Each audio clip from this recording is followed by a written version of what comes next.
Alongside Rob Lewis, I'm Austin Price for the 2-Minute Drill on this Monday. Jimmy Pruitt meeting the media. Brian Maurer, status up in the air, says he doubts he practices this afternoon and says they hope to know something in the next couple of days definitively. Yeah, I mean, you don't want to pronounce anything, but if a kid legit had 2 concussions in a row in back-to-back games, you got to think he's questionable at best this week, and I think Jeremy acknowledged that by saying he didn't expect him to practice today, which is in stark contrast to last week when he said he practiced on Sunday night.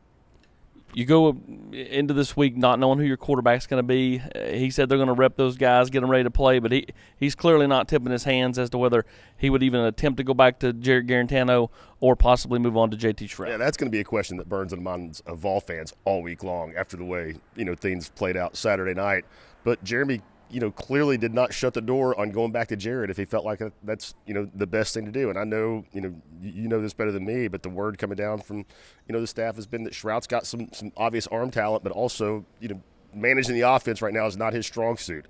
I totally understand where all Vol fans are with Jarrett Guarantano, but the fact of the matter could be that might be the guy that still gives you the best chance to win an SEC football game.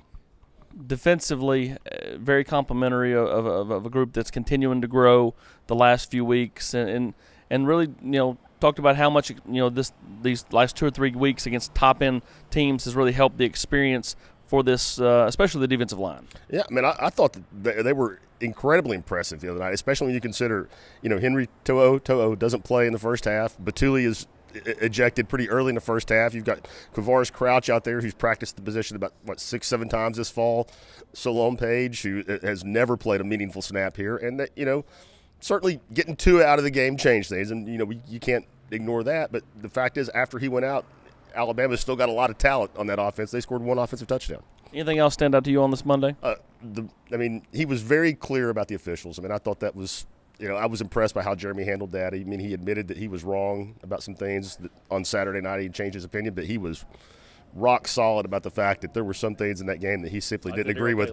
The Darrell Taylor hit, really stood out. And, I thought it was one of his better performances. It was clear, he's not taking any solace in playing a good team tough, but he just couldn't hide the fact that he saw some things on that field Saturday night that convinced him his team is getting better and doing things the right way. Jeremy never one to implore the fans, but did note that in his opening comments. He needs Neyland to be loud like it's been all season come Saturday at 4 o'clock. I think he knows that the crowd can end up having a huge say no matter who the quarterback is and whether Tennessee's got a shot come Saturday afternoon. Yeah, and I think I'll be surprised if they don't show up. I've never seen a loss galvanize a fan base like what they saw Saturday night. They saw a team that has gotten just remarkably better from the one that lost to Georgia State, and they saw a team that went on the road against the #1 team in the country and fought them into the fourth quarter. Yeah, no doubt about it. They are firmly behind this team right now. We'll see how Tennessee responds, and we'll see who Tennessee's quarterback is as the week rolls on. For Rob Lewis, I'm Austin Price for the 2-Minute Drill.